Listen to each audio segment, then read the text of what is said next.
उत्तर प्रदेश की पूर्व मुख्यमंत्री एवं बसपा सुप्रीमो मायावती ने आज सुबह करीब 10:30 बजे मीडिया से बातचीत करते हुए अपना बयान दिया है और उन्होंने पूरे देशवासी पर तथा प्रदेशवासियों को नए साल की हार्दिक शुभकामनाएं दी हैं। उन्होंने कहा है कि मैं कुदरत से यह कामना करती हूं कि सभी देश प्रदेशवासियों को सुखी रखे और नया साल उनके लिए मंगलमय हो। इसी दौरान उन्होंने गरीब, शोषित मजदूर, छोटे व्यापारियों समेत अन्य दबा कुचला वर्ग की बातों को करते हुए कहा कि केंद्र सरकार एवं राज्य सरकार ने उनके साथ वादा खिलाफी की है। उन्होंने कहा कि दबा कुचला शोषित वर्ग को अपने हाथ अपना भविष्य बनाना है। इसी दौरान उन्होंने सरकार पर जमकर निशाना साधा। आइए आपको दिखाते हैं बसपा सुप्रीमो मायावती ने क्या कुछ कहा। अपनी पार्टी बीएसपी के लोगों को भी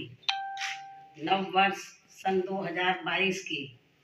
हार्दिक बधाई एवं शुभकामनाएं देती हूँ तथा कुदरत से ये भी कामना करती हूँ कि ये नव वर्ष सभी लोगों के लिए नई उम्मीदों व नई खुशियाँ लेकर आए, जिसके लिए हमारी पार्टी का सर्वजन हिताय व सर्वजन सुखाय हेतु अपना संघर्ष, प्रयास एवं योगदान हमेशा लगातार जरूर जारी रहेगा। साथ ही देश के करोड़ों गरीबों, कमजोर तबकों, मजदूरों, किसानों, युवाओं, छोटे व्यापारियों, महिलाओं व अन्य मेहनतकश लोगों को भी वर्तमान में फिर से शुरू हो रही कोरोना बीमारी आदि के इस कुदरती मार के साथ साथ केंद्र व राज्य सरकारों की भी इनके प्रति व जिन वर्गों का मैंने नाम लिया उनके प्रति भी चल रही इनकी वायदा खिलाफी व अन्य घोर विफलताओं से भी हिम्मत नहीं हारना है, बल्कि हर प्रकार की सावधानी बरतते हुए वे अपने संघर्ष के बल पर इनको अपना उज्जवल भविष्य खुद बनाना है और इसके लिए इनको आगे बढ़ चढ़कर मैदान में डटना होगा। और इसके लिए चुनाव में परम पूज्य बाबा साहब डॉक्टर भीमराव अम्बेडकर का एक व्यक्ति व एक वोट का दिया गया ये हथियार एक सशक्त माध्यम है, जिससे लोग देश में या सभी जन विरोधी सरकारों को उचित लोकतांत्रिक सजा दे सकते हैं। इसलिए अभी हाल ही में उत्तर प्रदेश, उत्तराखंड व पंजाब आदि इन राज्यों में होने वाले विधानसभा चुनाव में अपने इस हथियार के जरिए ही वर्तमान में चल रहे अपने बुरे दिनों से मुक्ति पाकर थोड़े अच्छे दिनों की तरफ सार्थक प्रयास अवश्य कर सकते हैं। यही बीएसपी का नव वर्ष सन 2022 की सही आकांक्षा व संदेश भी है। इसके अलावा आज नव वर्ष के खास मौके पर सावधानी के तौर पर मैं अपनी पार्टी के लोगों को ये भी कहना चाहती हूँ कि जब बीजेपी व कांग्रेस आदि केंद्र व जिन भी राज्यों की सत्ता में आसीन होती है, तो फिर ये पार्टियाँ केंद्र व संबंधित राज्यों में चुनाव घोषित होने से लगभग तब ये पार्टियां पूरे देश में जब लोकसभा का आम चुनाव होता है तो तब ये पार्टियां उस दौरान केंद्र में संबंधित राज्यों में चुनाव घोषित होने से लगभग 2-2.5 महीने पहले अपनी खूब ताबड़तोड़ हवाई घोषणाएं, शिलान्यास, उद्घाटन व लोकार्पण आदि करती हैं तथा उनकी आड़ में सरकारी खर्चे से अपनी खूब चुनावी जनसभाएं भी करती हैं, जिस पर इनकी पार्टी का नहीं बल्कि हमारी आम जनता का ही सरकारी पैसा पानी की तरह काफ़ी बेदर्दी से बहा दिया जाता है, जिसमें इनके ये जो इस किस्म के प्रोग्राम होते हैं जिसमें अधिकांश आधी भीड़ सरकारी कर्मचारियों की व आधी भीड़ टिकटार्थियों की ही होती है, जैसा कि अब हमें यहाँ उत्तर प्रदेश, उत्तराखंड व पंजाब स्टेट आदि में देखने के लिए मिल रहा है। और इतना ही नहीं बल्कि अब यह ठंड में जो इनको गर्मी चढ़ी हुई है, ये सरकार के गरीबों के खजाने की ही गर्मी इन्हें चढ़ी हुई है, जो अभी ये सरकारी खजाने का पैसा इस्तेमाल करके प्रोग्राम कर रहे हैं। मैं इस बात को फिर दोहराना चाहती हूँ। और इतना ही नहीं, बल्कि अब यह ठंड में जो इनको गर्मी चढ़ी हुई है, ये सरकार के गरीबों के खजाने की ही गर्मी इन्हें चढ़ी है। लेकिन जब ये पार्टियां सत्ता में नहीं होती हैं, तो तब ये पार्टियां हमारी पार्टी की तरह ही चुनाव घोषित होने से कई कई महीने पहले तब ये सब ताबड़तोड़ जनसभाएं आदि नहीं करती हैं, और फिर इनको अपने विरोधियों पर ठंडी गर्मी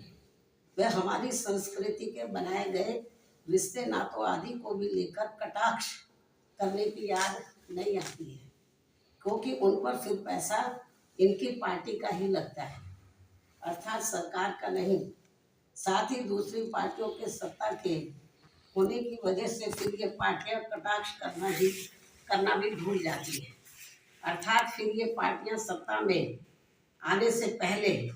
हमारी पार्टी की तरह ही चुनाव घोषित होने के नज़दीक केवल स्टेट लेवल पर व कार्यकर्ताओं की विभिन्न स्तर पर अधिकांश अपने अपने कार्यालयों पर ही अपनी तैयारी करती है। ये सब इन पार्टियों के साथ साथ हमारे मीडिया बंधुओं को भी मालूम है। वैसे भी इन सब मामलों में हमारी पार्टी इन पार्टियों की नकल करने में विश्वास नहीं रखती है, बल्कि अपनी पार्टी के लोगों की आर्थिक स्थिति को ही ध्यान में रखकर पूरे सूझबूझ से काम करती है। क्योंकि मुझे इस बात का एहसास है कि यदि मैं इन पार्टियों की तरह इनकी नकल करके आए दिन खूब जनसभाएं आदि करती हूँ, तो फिर मेरे लोग चुनाव के समय में जनसभाओं आदि करने के लिए ज़्यादा आर्थिक बोझ नहीं उठा पाएंगे, क्योंकि हमारी पार्टी गरीबों और मजलूमों की पार्टी है। दूसरी पार्टियों की तरह धन्ना सेठों व पूंजीपतियों की पार्टी नहीं है। हमारी पार्टी के साथ साथ एक मूवमेंट भी है, और यदि हम दूसरों की नकल करेंगे तो इससे फिर पार्टी को धन के अभाव होने पर चुनाव में काफी कुछ नुकसान पहुंच सकता है। कहने का तात्पर्य ये है कि चुनाव की तैयारी को लेकर हमारी पार्टी की अलग कार्यशैली व तौर तरीके हैं, जिसे हम बदलना नहीं चाहते हैं। चाहे तो विरोधी पार्टियां खूब कटाक्ष करें या मीडिया भी खूब उल्टा सीधा लिखे, लेकिन चुनाव को तैयारी को लेकर हमारी पार्टी की अलग कार्यशैली व तौर तरीके हैं, जिसे हम बदलना नहीं चाहते हैं। वैसे भी हमारी पार्टी की इस कार्यशैली के लिए दूसरी पार्टियों को हमारी चिंता नहीं करनी, हमें खुद अपनी पार्टी की चिंता है। इसलिए आज मैं नव वर्ष के मौके पर पूरे देश में अपनी पार्टी के लोगों को यही कहना चाहती हूँ कि हमारी पार्टी का खासकर चुनाव के दौरान कार्य करने का जो तौर तरीका व कार्यशैली है, तो उन्हें उस पर ही अमल करके अपनी पार्टी का इस चुनाव में बेहतर रिजल्ट लाना चाहिए। और यदि हम इस मामले में दूसरी पार्टियों की नकल करते हैं, तो उनके पास पैसा सरकार के साथ साथ बड़े बड़े पूंजीपतियों व धन्ना सेठों के पास से भी खूब आता है,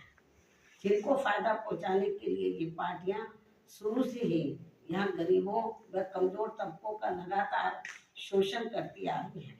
इस खास अपील व अनुरोध के साथ ही अब मैं पुनः पूरे देशवासियों व अपनी पार्टी के लोगों को भी नव वर्ष सन 2022 की हार्दिक बधाई एवं शुभकामनाएं देती हूँ। लेकिन इसके साथ साथ यहाँ मैं ये भी कहना चाहती हूँ कि इस नव वर्ष के पहले दिन जम्मू कश्मीर के वैष्णो देवी मंदिर में दर्शन के दौरान जो वहाँ पर बहुत बड़ा हादसा हुआ है, जिसमें कई लोगों की मृत्यु हो गई है व बड़ी संख्या में लोग वहाँ बुरी तरीके से घायल भी हो गए हैं। ये अति दुखद घटना है। कुदरत से मैं यही कामना करती हूँ, प्रार्थना करती हूँ कि इस दुख को सहन करने की पीड़ित परिवारों को हिम्मत व हौसला जरूर दे। लेकिन इस घटना को लेकर अति दुख इस बात का भी है कि अभी तक मीडिया के माध्यम से जो तथ्य सामने आ रहे हैं, तो उसमें सरकार की ज़्यादा लापरवाही हमें नजर आ रही है। सरकार इस पर जरूर गंभीरता से चिंतन करे, ताकि भविष्य में ऐसी घटना की कभी भी पुनरावृत्ति ना हो सके। इन्हीं जरूरी बातों के साथ ही मैं अपनी बात यही समाप्त करती हूँ। धन्यवाद। जय भीम व जय भारत।